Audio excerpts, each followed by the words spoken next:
this episode of the Mindset Shift podcast, we are interviewing Alex Garza. Alex started as a teacher and now he's the director of regional operations for NAHREP National.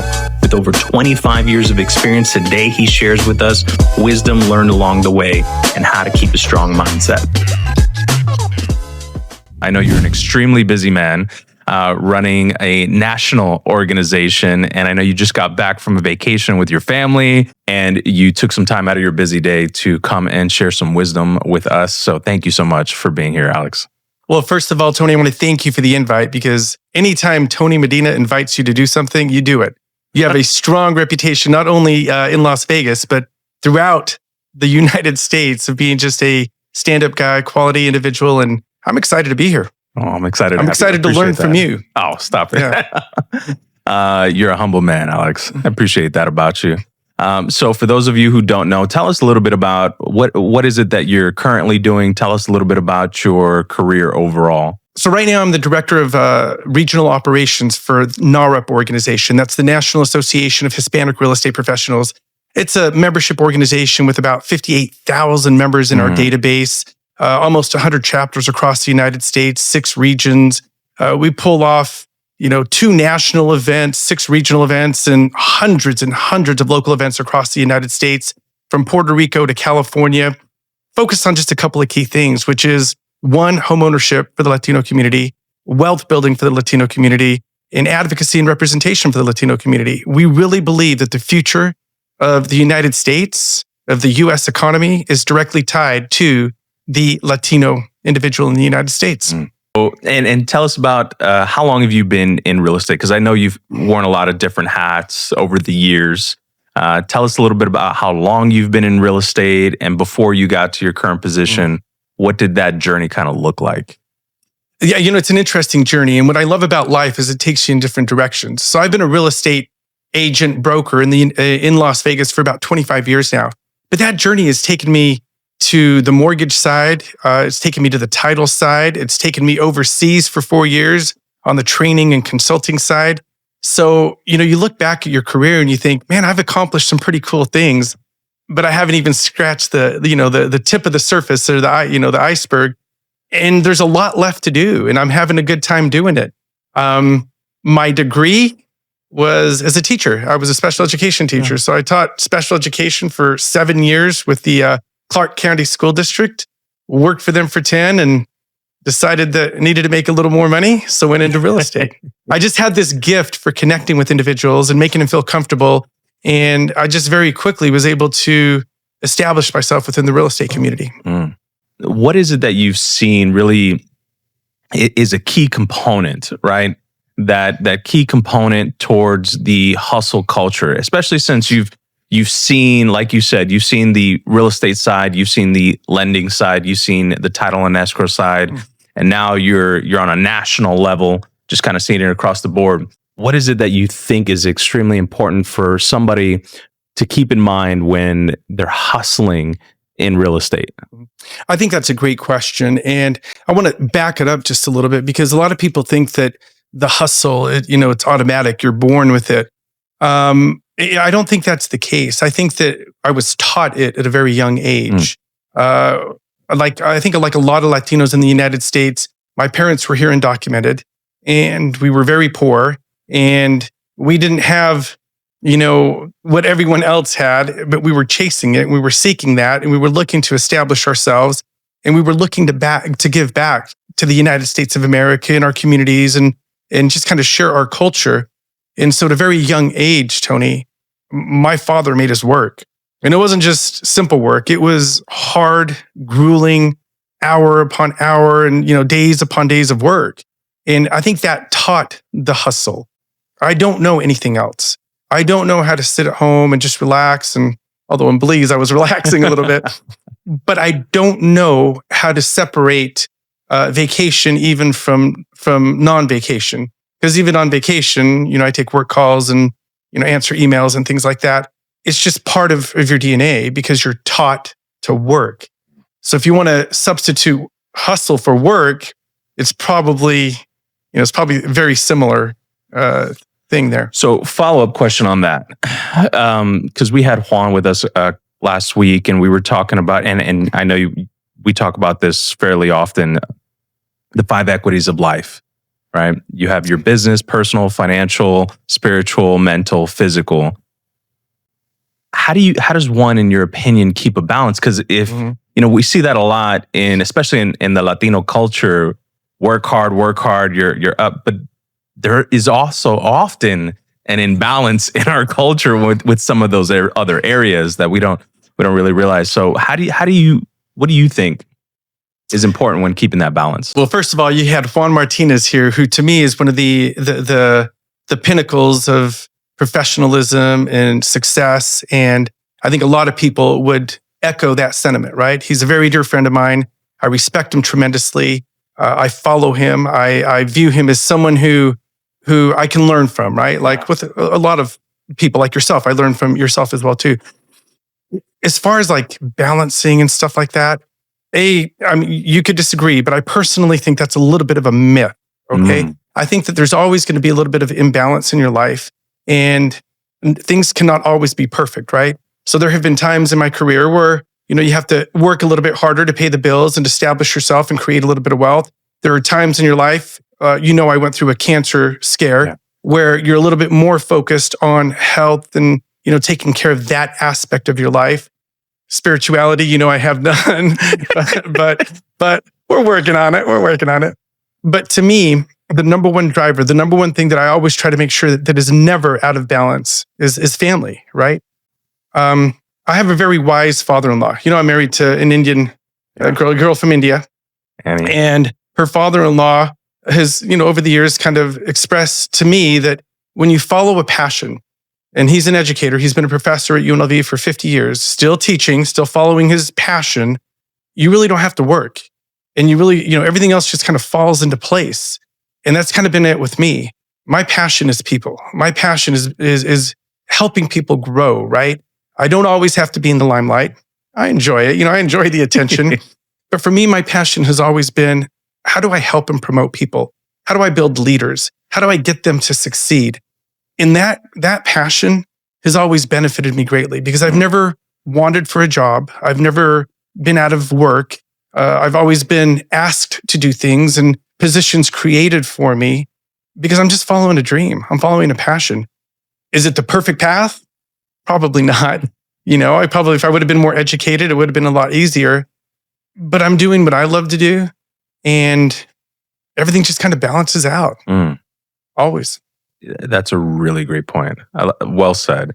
So I'm not sure it's the point, the answer you were looking for, because, and I know you pretty well, and you're pretty analytical, right? And things sometimes have to be black and white. So let me ask the question back of you, because now we got to get some wisdom from Tony, who we follow a lot. Is how do you find that perfect balance in life? Because you're balancing a family, you're balancing a career. You have a new mortgage payment. I know that, right? In your house. You've got your spirituality. How do you piece it all together? Well, I think what you said was very spot on in the sense that there's seasons. There's different seasons where different equities of life are more critical. You get sick, your health kind of rises to the top. Your spouse gets sick, that kind of rises to the top. I also think that it was Juan who initially taught me the importance of, I think it's from the book Traction that he got it from, the rocks, the pebbles, the stones, and the sand. And he shared this with us last time when he was here. There's certain rocks in each one, and making sure that there's certain minimum balances in each equity of life. It's not how you find a balance, but you have to have your minimum standards within each equity. But go ahead. Let me just piggyback off of that just real quick, because I think that's an important thing that you just said. I've always approached life like this. And it's almost a hierarchy of what I believe is important to me, right? As an individual. It's first of all, it's my relationship with whatever higher power, whether it's God or Vishnu or whatever it is, right? Whatever your personal relationship with a higher power, the creator of the universe, whatever it is, first and foremost, that should be the most important aspect of everything that you do in life, right? He is the giver and provider of everything, or she is the giver and provider of everything, right? Second is my family. Nothing comes above my family. No job, no meeting, nothing comes. If I need to be at an event, a basketball game, or a soccer game, that comes first before any CEO ever. I don't care about my career that much to jeopardize my family. I heard a quote once that said, "No success in the workplace could ever compensate for failure in the home." And it stuck with me for years and years and years, right? Third is my job, because you have to work and, to create, revenue and wealth and provide for your family and do fun things like go to Belize, right? And then the next is friends, because, friends come and go throughout your life. And the friends that you had in high school are not going to be the friends that you have when you're 30 or, 40. And it just kind of changes. But for me, I've always kind of placed everything I do in kind of that order. And it's just has always worked out for me. I don't know why. It just works out. Maybe it won't one day, but who cares? So speaking of order then, because I've learned from Juan and Mike Ferry and from a lot of other successful agents, the hustle has to come after the mindset. If you're not working on your mindset, the hustle's always going to suffer. So how do you keep such a strong mindset? Because I see you. I don't think I've ever seen you with a frown on your face or with an energy level below 8. How do you fuel that mindset to just exude that level of enthusiasm on a consistent basis?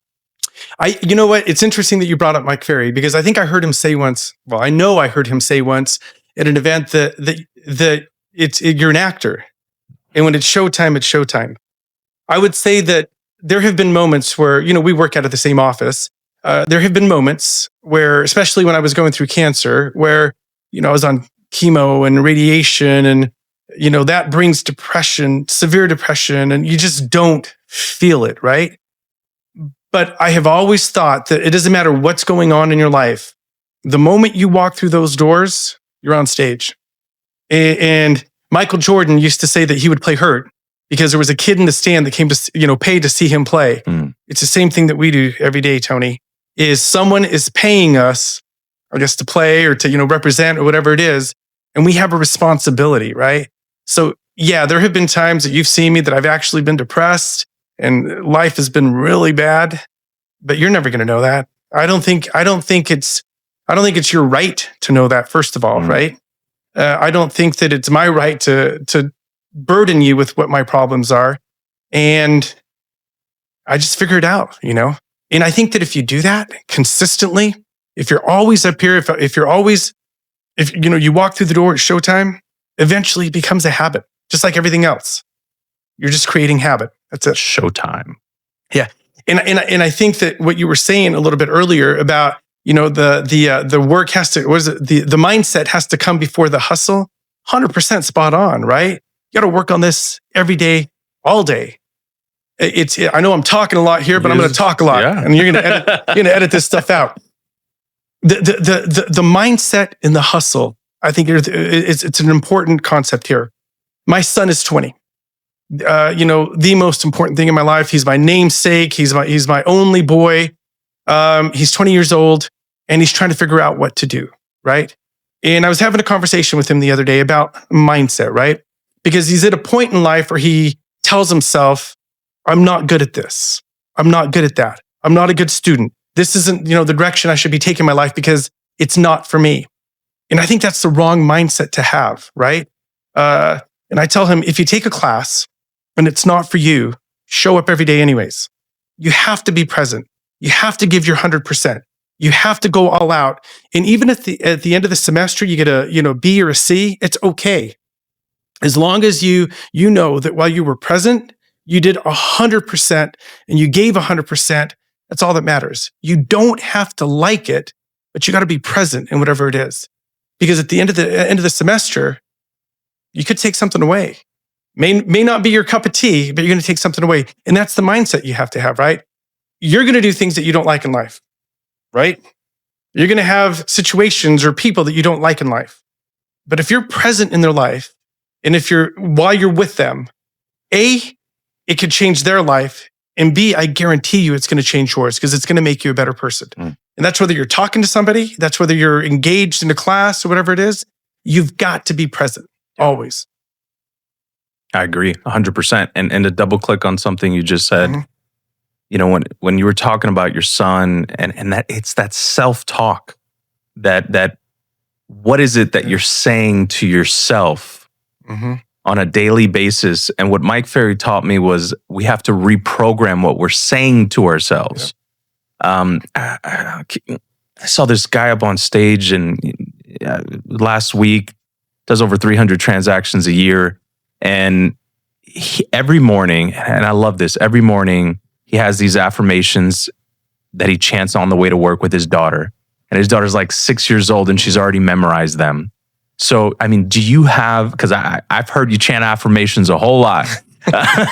What are some of your favorite affirmations or things that you repeat to your mantras that you repeat to yourself or maybe with your kids on a consistent basis? Yeah, I mean, and that's a great question. And I have a list of things, and it changes from time to time depending on the circumstances. But one thing I always tell myself, always consistently, is that everything is going to work out. Everything is going to work out. Everything is going to work out in my favor. I tell myself things like, I'm an engaging speaker. People, enjoy hearing what I say. I always have the right words to say. I don't know if you've noticed that sometimes I'll get up and I'll talk and I can talk for 30, 40 minutes, and people will come up and be like, wow, that was so inspirational. Did you write that down? No. And I think I've had this conversation with you where I think I've told myself that so many times. I see the words. I literally see the words right before I say them that I'm supposed to say. And I don't know if that's a gift. I don't know if it's a habit that I've developed into myself. But when I'm in the zone, when I'm in the mindset of, I know exactly when to say, what to say, when to say it, who to say it to, how to deliver it. And that's the mindset that I have up here.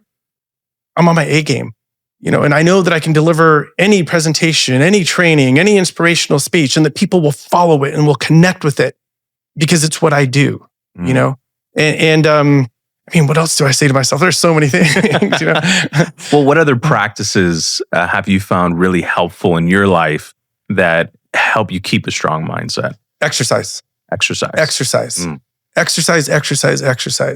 I think we were having a conversation earlier where I'm a firm believer that when you push your body to the point of exhaustion through exercise, it opens up this pathway to creativity because you release so many endorphins when you're exercising. And I believe that you continuously seek that high, just like a drug, user seeks that drug high. It's the same concept with exercise, but it takes a while to get to that point. Oh yeah. At first, you have to suffer the challenges and the struggles and the obstacles. At first, you're going to feel sluggish and sleepy and lethargic, and you're going to give up like most people do after 5 days or 6 days or 10 days. It's 21 days of hard, intense exercise, and then you go over that little hump, and those endorphins start flowing. And just like a drug user would do, and what they seek, you're going to seek that over and over and over again, and it's going to open up your creativity. Because when you're at work making phone calls or doing, answering emails, you're going to push yourself because you're seeking that same high. You're going to push your body to exhaustion. You're going to push your energy level to exhaustion because you're seeking that release of, endorphin, adrenaline pump, I guess, in your body. And so for me, it's been exercise always. And I hear such a correlation from exercise to the hard work that is real estate. Like as real estate agents, sitting on the phones for 3 to 4 hours, that it's exhausting. But eventually you get to the point where you get an endorphin hit when somebody says yes, when somebody actually answers the phone and invites you over. So let me just quickly say here that some of the most creative and best ideas for Century 21 Americana, when we were going through that epic growth phase, from 2016 to 2021, 2022, came while Juan called me as I was out on a 10 or 12 or 15 mile run, pushing the limits. Or I would call him and I'd be like, Juan, I got it. And he, the great thing about Juan is you can give him an idea and he can build it out and he can, fill in the blanks and things like that. And it would always come in the midst of just that complete physical exhaustion where you can't take another step and you're pushing your body in 110-degree heat, and it just comes to you. It pops into your head. So you've seen a lot of agents. I mean, and how often do you see people, like, where is it that you think people drop the ball or miss the link between that mentality and burning out? Because I've seen so many people, they were on the phone for like an hour or two and they're burnt out. And then I see people like Juan and like you, like, I'll run a couple miles and I'm burnt out, but I see some people running 15 miles and it's like, where's that missing link in the mental connection to push past what I think my body can do? You know, it's interesting. I never set out to run 15 miles or 20 miles or 25 miles or bike 100 miles. I don't set out to do that. I set out to do one pedal. That's it. And my mindset is always, let's do one pedal, one pedal, one pedal, one pedal, one pedal, one step, one step, one step. And the accumulation of that is 15, 20 miles, right? And I think that what ends up happening with a lot of newer agents or agents that just don't have that work ethic or the discipline is they're expecting a quick return. They're expecting it to be easy, right? And they don't have that mindset of it's one more phone call. And if you have to break it down even further, it's one more phone pickup, you know, so you can start dialing. It's one more button to push. If I just push one more, I'm going to get that deal. And people don't have that tenacity, right? They're looking for that big payday now. You know as well as I do, you ain't going to make $1 million your first year. You know, not unless you hit like a real estate lottery and some, you know, hedge fund comes and delivers a, you know, 1 million listings there to you. But it's not going to happen. Yeah. It's consistency. How long has it taken you to get to where you're at? Long time. Yeah. A long time. How many phone calls has it taken you to get to where you're at? Too many. Could you imagine if you didn't have that discipline of picking up the phone and dialing? It's one more phone call. One more phone call. Do you want to do it? Hell no. It's not fun.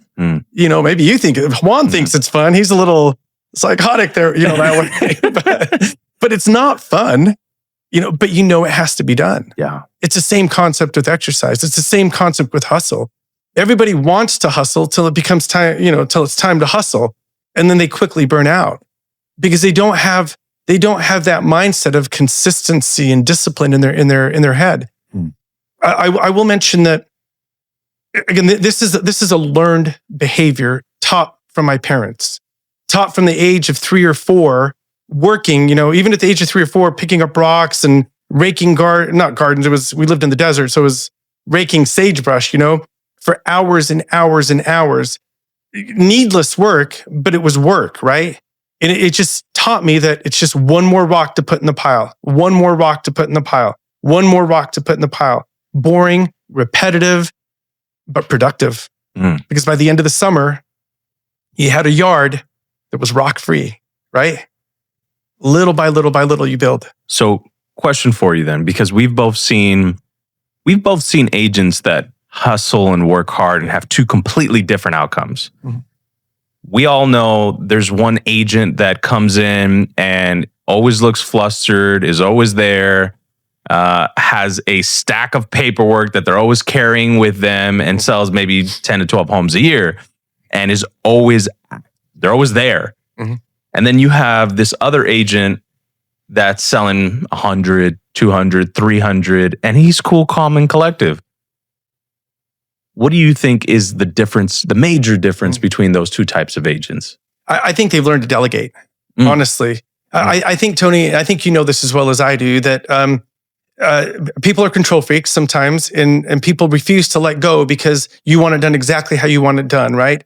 Well, there's a point in everyone's career where you're going to have to make a decision to go from labor to leadership. And it's the hardest thing to do because if you're a worker, right? Or if you're a mid-range producer doing, you know, 6 to 12 or 15 transactions, and that's your bread and butter, it's hard to let that go and move into a leadership role because leadership is hard.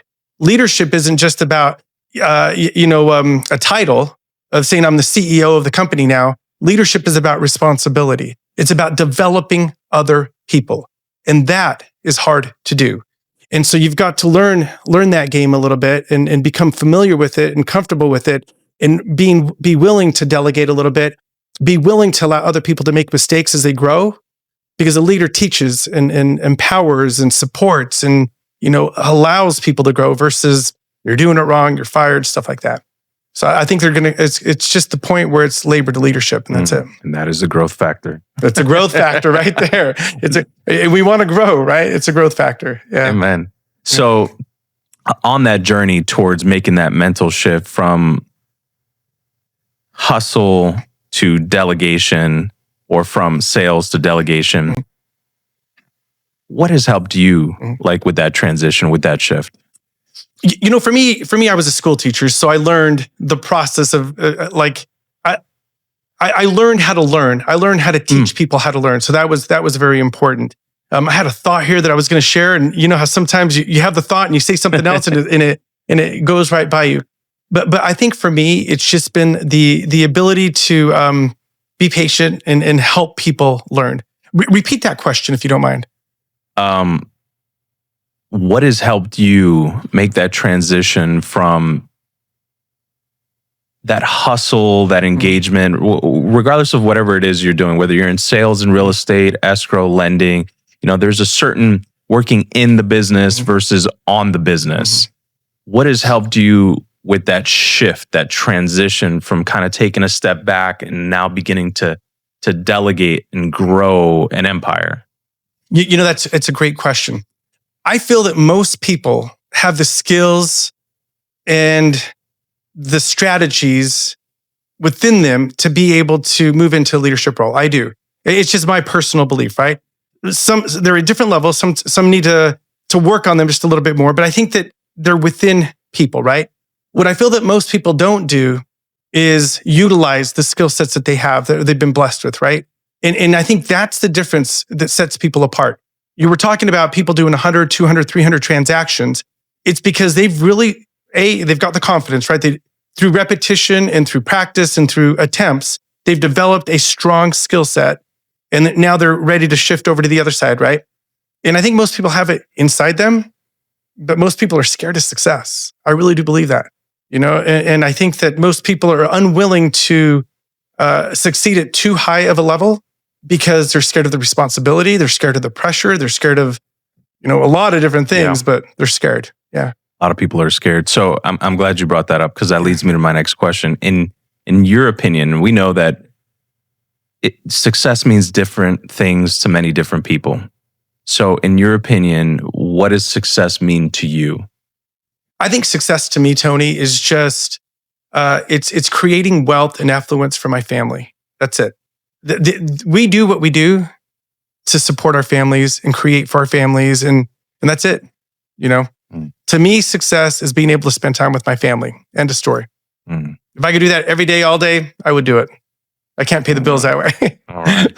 I want to share a couple of thoughts about Gary Acosta as we're talking about success. You know, I work for NAHREP, the organization that he kind of founded with Ernie Reyes. Yeah. And NAHREP is not the same organization that it was 25 years ago. First of all, I don't believe it's a membership organization. It's a movement.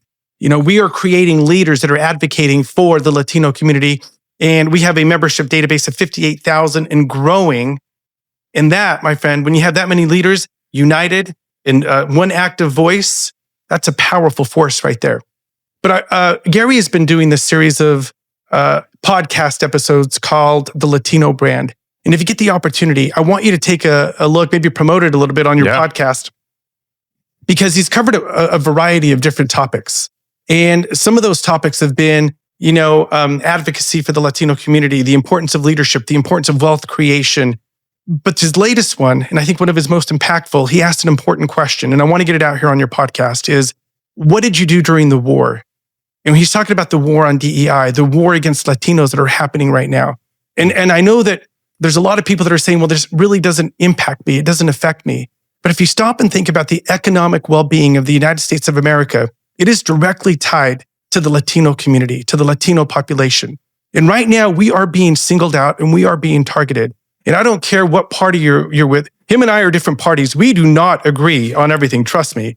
However, I agree with him on this, that we have to unite because we are being singled out, and it's time for us to come together and say this immigration BS that's happening has to stop. And the treatment of Latinos in the United States has to improve, because we are not criminal. We are not criminal, and we are providing a lot of benefit to the United States of America. So we need to unite a little bit more. We need to get the message out. We need people like yourself who are important community leaders to get out there and elevate your voice in defense of people who don't have a voice. Sorry. I get on a roll. Yeah. You don't have to put that in because it'll be controversial. But send it to me and I'll post it. Yeah. There's a lot of shit happening that it's not good. That's it. That's all I wanted to say. And Alex, to add to that, I wouldn't even be here if it wasn't for NAHREP. I mean, the truth is, my dad got connected with NAHREP and then connected with Juan Martinez. And it was when Juan was being inaugurated as the national president of NAHREP that my dad invited me to come meet him in Washington, D.C. when I was living in Pennsylvania. And I had no thoughts of joining real estate. Like growing up, my dad was a lender all my life. He's been doing loans since I was a small boy. And it was always Chinese to me. And from the moment I got to that national policy conference, my entire life changed. If it wasn't for NAHREP, I don't know if I would have ever met Juan, flew across the country, met my wife, had my kids, found my faith in Las Vegas. Like all of this was a ripple effect from the NAHREP organization. I met you through NAHREP. Exactly. Yeah, that's great. One of the things that I love that Gary has been talking about lately is the fact that it's not just about representation. It's about prepared representation, right? And as Latinos, we have a responsibility. We share a lot about our culture and we share a lot about our food and, family structure and things like that. But the thing that I think doesn't get talked about enough is the fact that Latinos are doctors, Latinos are engineers, Latinos are attorneys, Latinos are business people, the fastest growing business demographic in the United States of America. Latinas, even faster than Latinos, they're just changing, redefining the game, right? Yes. It doesn't get talked about enough. The only thing that ever gets talked about is the drain that we are on society, that we pick fruit, that we, nothing wrong with that. But there's another side to us as well, too. We are extremely successful individuals and we have to prepare ourselves a little bit more. And I think that comes through education and business ownership and home ownership. And I think that's what NAHREP is out there doing. And I know that's what Gary's out there doing because he's inspiring a generation of new Latinos that are coming through the ranks and reaffirming the belief of who we are in a bunch of older Latinos like myself that maybe got a little bit lost along the way. So for the person who's watching this, how can anyone stand up and speak out and actually take action to be a part of that movement? I think there's a lot of different ways. First of all, like I told you, is be educated. We need to push our children to believe in themselves, that they are highly successful, that they're good at school, that that they can go to college, that they can get 4 years degrees, 10-year, master's, doctorate degrees. We have to continue to push that narrative. The other thing I think that we have to do is to continue to push homeownership. I think that the creation of wealth helps to equalize a lot of the discrepancies or disparities that you find in the United States, right? The next thing I think that is, especially right now, is if you see some injustice, if you see something happening, post it on social media. Get your voice out there, condemn it, talk about it. We've been silent for too long because we're taught to be silent. I remember when I was little, Tony, we were undocumented and we were always told, work really, really hard, but not too hard that you get noticed because you don't want La Migra to come, right? You don't want to be taken away. We don't want to be sent back to Mexico. We were contributing, we were building, we were growing, we were benefiting community, creating, stability in community, but we were always in the shadows. And that's not a fun place to be. And I don't think any Latino kid should ever be in the shadow. I don't care if you have papers or not papers, because there's different degrees of crimes. There's murder and there's crossing a border for food. And that's what we're doing, is we're providing opportunity for our children. And that's a different crime than murder or rape or exploiting Latinos that the CEOs are doing to pick fruit so they can make millions of dollars of profit, right? Arrest them. Stop arresting the Latinos. If you're in the hustle, put it in the comments section. Alex Garza, thank you so much for your time, your wisdom, and any final thoughts? I'm good. All right, beautiful. Thank you guys so much.